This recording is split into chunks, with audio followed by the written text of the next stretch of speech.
Hi, I'm Pauline Field, and this is today's video on how to retire happily. And this weekend, for many people, there are other generations around from family and friends.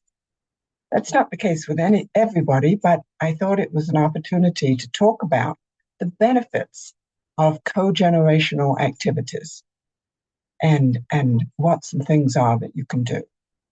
So uh, both when we engage with people who are younger than us, particularly children, but it doesn't have to be, there are benefits for both. When I did my research on this, the benefits for the children is huge, a long, long, long list. And the benefits for the seniors are also fairly long.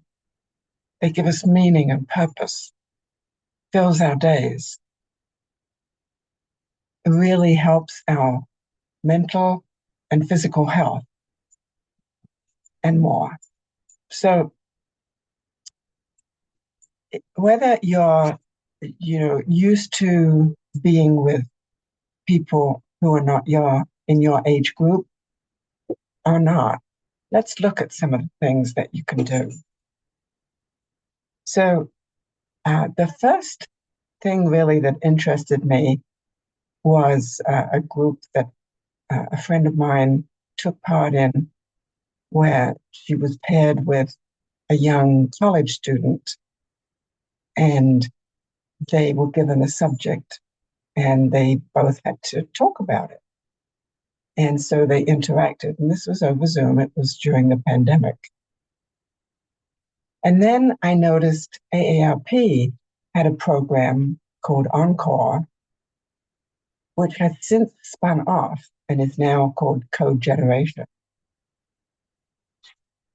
There are also lots of other programs, Go Grandparent. There's other mentoring programs.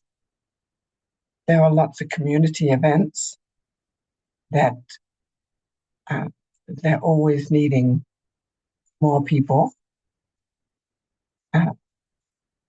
Someone I know reads to her mother every day.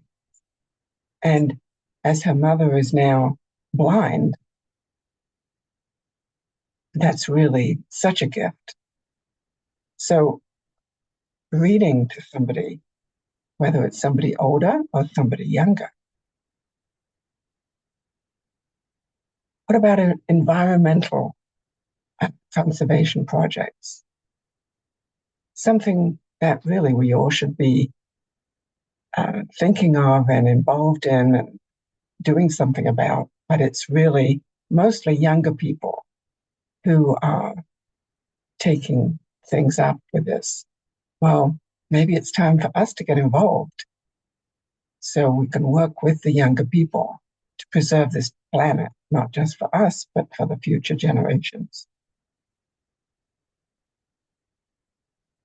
AmeriCorps has a seniors program where you can volunteer for a few hours a week or 40 hours a week.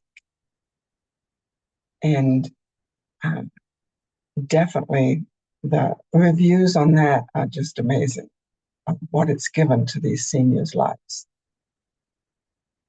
There's also a foster grandparent program where you can be a grandparent to somebody who doesn't have one. And maybe it's just someone in your community, maybe your neighbor. I read a lovely story of a 60-year-old who would go visit his neighbor who was 76 years old. And he started to go because he could get candy. But he kept going back because it was so much fun. So they both benefited from that. Think about the hobbies that you have. Are there any that you can share? things that you like to do, such as cooking or gardening, great things to share with other people of other generations. Technology. Young people can teach us a lot about technology.